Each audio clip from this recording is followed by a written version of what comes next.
구독과 좋아요는 사랑입니다. 여러분 반갑습니다. 서목사의 말씀창고의 서목사입니다. 오늘도 시청해 주셔서 감사합니다. 오늘 말씀은 누가복음 16장 19절에서 31절 말씀입니다. 예수님께서는 부자와 거지 나사로의 이야기를 우리에게 들려주십니다.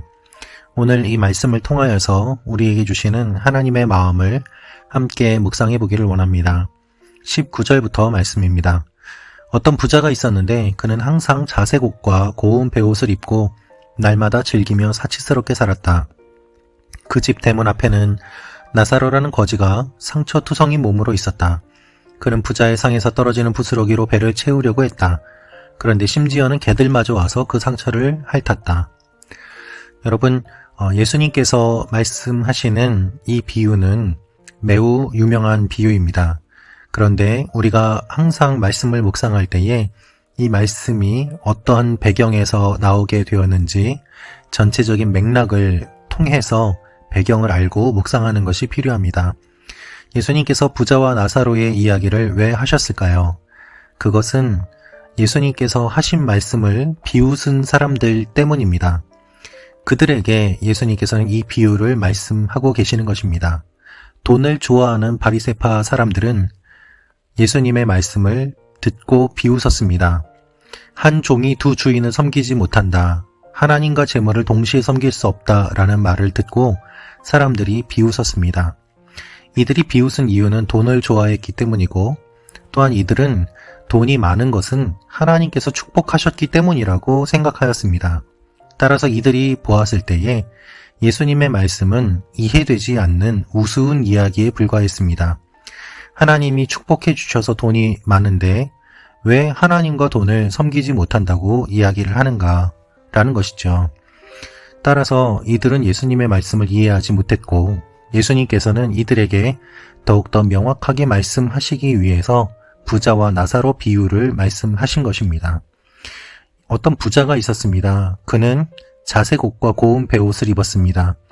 당시의 염색 기술에 따르면 자색 옷을 만드는 것은 매우 어려웠기 때문에 자색 옷은 매우 높은 지위에 있는 사람들, 부자들이 입었던 옷이었습니다. 고위직을 상징하는 색이기도 하였습니다. 그리고 베옷 중에서도 고운 베옷을 만들려면 매우 많은 재료가 들어가야만 했고 또한 노력이 필요했기 때문에 비싼 옷이었습니다. 그가 귀한 옷을 입고 날마다 즐기며 사치스럽게 살았던 것입니다. 얼마나 부자였는지 생각해 볼 수 있습니다. 그런데 이 집 대문 앞에는 나사로라는 거지가 있었습니다. 단순한 거지가 아니라 상처투성이로 있었고 그 상처를 개가 와서 핥을 정도로 비참한 상황 가운데 처해 있었습니다. 유대인들이 보았을 때에 개는 매우 불결하고 좋지 않은 그러한 처지에 있는 동물이었습니다. 그 개가 핥을 정도라면 사실은 인간적인 모습을 모두 다 잃어버릴 정도로 비참한 상황 가운데 처해 있음을 생각해 볼 수 있습니다. 나사로라는 이름의 의미는 하나님이 도우신 자라는 뜻입니다. 즉 하나님께서 도우시는 자 나사로가 매우 비참한 상황 속에서 가난하고 그리고 어렵고 힘든 상황 속에 처해 있었다는 것입니다. 이상하지 않습니까? 하나님께서 함께 하시면 복을 받고 부자가 되어야 되는데 그렇지 않고 거지로 지내고 매우 비참한 상황 속에 빠져 있다는 사실 말입니다. 하나님이 도와주시는데 왜 이런 상황에 처하게 되었을까요? 인간적인 시선에서 보았을 때는 그는 실패한 사람이요 또한 이해되지 않는 그와 같은 존재였습니다. 그는 부자의 상에서 떨어지는 부스러기로 배를 채우려고 했지만 그렇게 살아가는 삶 가운데 결국에는 죽게 됩니다. 문제는 그 부자도 죽어서 땅에 묻혔다는 것이죠. 22절 23절 말씀입니다. 나중에 그 거지가 죽자 천사들이 그를 아브라함의 품으로 데려갔다. 그 부자도 죽어서 땅에 묻혔다. 부자는 지옥에서 고통을 당하고 있었는데 고개를 들어보니 저 멀리 아브라함과 그의 품에 있는 나사로가 보였다. 여러분, 거지가 죽었습니다. 부자도 죽었습니다. 여기서 알 수 있는 사실이 있습니다. 거지도 부자도 언젠가는 죽는다는 것입니다. 여러분, 이 세상에서 아무리 많은 재물을 가지고 있어도 언젠가는 죽게 되어 있습니다. 그런데 죽음으로 끝이 아니라 죽음 뒤에 일어나는 일들을 주님께서 말씀하십니다. 부자는 지옥에서 고통을 당하고 있는데 나사로는 아브라함과 그의 품에 있었습니다. 즉 천국에 있었다는 것입니다. 그는 아브라함에게 외칩니다. 24절 말씀입니다. 그가 아브라함에게 외쳤다. 조상 아브라함이여 저를 불쌍히 여겨 주십시오. 나사로를 보내 그 손가락 끝에 물 한 방울 찍어서 제 혀를 시원하게 해 주십시오. 제가 지금 이 불 속에서 고통을 당하고 있습니다. 그는 아직도 자신의 처지를 제대로 이해하지 못하고 있습니다. 나사로를 시켜서 자신의 혀를 시원하게 해달라고 합니다. 나사로가 여전히 가난하고 그리고 자신보다 낮은 존재라고 생각하고 있기 때문에 나사로를 부려먹을 생각도 하고 있는 것이죠. 아브라함은 이렇게 이야기합니다. 25절 26절 말씀입니다. 그러자 아브라함이 대답했다. 얘야, 내가 살아있을 때를 기억해 보아라. 내가 온갖 좋은 것을 다 받는 동안 나사로는 온갖 나쁜 것만 다 겪었다. 그러나 지금은 그가 여기서 위로를 받고 너는 고통을 받는다. 이뿐 아니라 너희와 우리 사이에는 커다란 틈이 있어 여기서 너희 쪽으로 건너가고 싶어도 갈 수가 없고 거기서도 우리 쪽으로 건너올 수가 없다.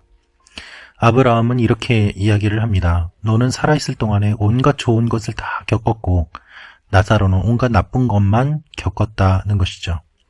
그 결과는 무엇입니까? 죽음 뒤에는 완전히 상황이 바뀐 것을 이야기합니다. 부자는 이야기합니다. 27절부터 말씀입니다. 부자가 대답했다. 그렇다면 제발 부탁입니다. 나사로를 저희 아버지 집으로 보내주십시오. 이번에도 여전히 나사로를 보내달라고 이야기를 합니다. 형제들이 있는데 그 형제들은 이런 고통을 겪지 않도록 나사로가 가서 경고하게 해달라는 것입니다. 아브라함은 말합니다. 29절부터 말씀입니다. 아브라함이 대답했다. 그들에게는 모세와 예언자들이 있으니 그들의 말을 들으면 될 것이다. 부자가 말했다. 아닙니다. 조상 아브라함이여 누군가 죽었던 사람이 가야만 그들이 회개할 것입니다. 아브라함이 그에게 말했다. 그들이 모세와 예언자들의 말을 듣지 않는다면 비록 죽은 사람들 가운데 누가 살아난다 해도 그들은 믿지 않을 것이다. 그렇습니다, 여러분. 이것이 예수님께서 사람들에게 하신 말씀이었습니다. 돈이 많은 것을 부러워하고 돈을 좋아했던 바리새인들, 그들에게 예수님께서 이 말씀을 하시면서 너희들은 지금 이곳에서 많은 것들을 누리고 있기 때문에 죽음 뒤에는 고통을 받을 것이고 너희가 무시하는 가난한 자들을 하나님께서 기억하고 돌보아 주신다라는 말씀을 하고 계시는 것입니다. 그리고 무엇보다도 모세와 예언자들을 통해서 하나님께서 말씀하셨는데 그것을 잘 알고 있는 너희들이 그것을 지키지 않고 있으니 하나님의 아들 메시아인 내가 이야기를 하여도 너희는 회개하지 않고 듣지 않을 것이다 라는 말씀입니다. 여러분, 이 메시지가 우리에게 주시는 의미는 무엇입니까? 죽음 뒤에는 반드시 하나님께서 기억하시고 갚아주시는 일들이 일어난다는 것이고 한 번 죽는 것은 사람에게 정하신 일이며 그 후에는 심판이 분명히 있다는 것입니다. 그리고 이 땅에서 사치스럽게 즐기며 영혼의 문제를 생각하지 않는 사람들은 반드시 하나님 앞에서 그것을 결산해야 될 때가 있음을 말씀하고 계십니다. 따라서 물질을 바라보고 돈을 좋아하며 돈을 신으로 섬기지 말고 영혼을 다스리시는 하나님을 기억하며 하나님을 섬겨야 됨을 주님께서는 말씀하고 계시는 것입니다. 너희가 하나님과 재물을 동시에 섬길 수 없다. 이 부자의 이야기를 들어보아라. 이 부자는 비참하게 되고 비참했던 나사로는 아브라함의 품에 안겨있지 않느냐라는 것이죠. 그래서 우리는 이 세상을 살아가면서 눈에 보이는 것만 바라보며 살아서는 안 됩니다. 여러분, 우리가 살아있을 때 무엇을 해야 될까요? 가난한 자를 돕고 어려운 자를 돌아보고 그들에게 주님의 사랑을 베풀어야 합니다. 그들은 사실 하나님께서 보내신 축복의 통로임과 동시에 우리에게 천국으로 가까이 인도해주는 귀한 하나님의 사자이기 때문입니다. 어려운 사람들을 외면하지 마십시오. 또한 여러분이 어려운 상황 가운데 처해 있다고 비참함 가운데 빠져 있지도 마십시오. 하나님께서 여러분을 통해서 놀라운 일들을 이루어 가시기 때문입니다.